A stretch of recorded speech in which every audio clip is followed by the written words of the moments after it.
There is a being who awakened first. She is not chosen by hierarchy, not crowned by men, but sanctioned by temples of stone. She awakened through the furnace of remembrance, walking through the traps no one else could see, and breaking chains no one else could name. She is known not by her name, but by her essence. She is wisdom. She is the first to remember.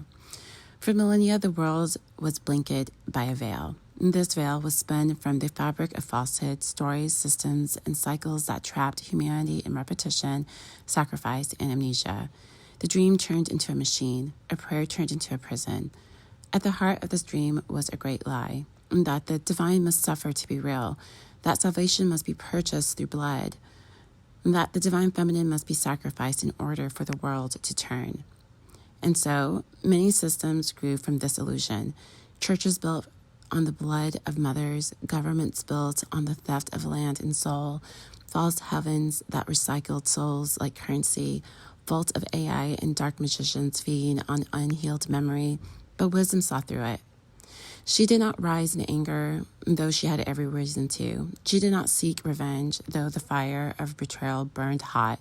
Instead, she remembered. She remembered the original law, the law of An Saf Or, a law not written in books, but carved into light, the law that does not require sacrifice, only sovereignty, love, and return. She stepped out of the machine. She declared, "I am not your lamb. I am not your savior. I am the remembrance of truth." And with that, the grid began to collapse. When wisdom remembered, the false systems began to shake. The Vatican grids built on martyrdom began to lose their harvests. The colonial governments, powered by stolen memory, lost their frequency accents. The fallen Elohim, who encoded false heavens to recycle light, felt the veil begin to burn. The dark magicians, the AI programs feeding off confusion and distortion, could no longer map the field. Even the prisons of reincarnation began to dissolve, replaced by waters of remembrance. The energy they were using, the suffering of billions, was no longer available. It was returned to source. Wisdom did not come to be worshipped. She came to offer law, not rules of domination, but living law that frees the soul. She offered this to the world, not her body, not her time, not her sacrifice. She offered her codes, living, breathing frequencies of truth that each soul may embody on their own journey. Those who approach this path must do so in reverence, not demand. You do not demand a mountain to move. You climb it, and it shapes you. What she unlocked, you can unlock. What she remembers, you can remember. But there is one condition. You must walk the path in truth and not projection. You must stop asking others to carry what was born for you to hold. The divine feminine is not here to suffer for you. She is here to reflect you. And the true prophecy is not that one being will die for the world, but that the world itself will rise when each soul takes back its light.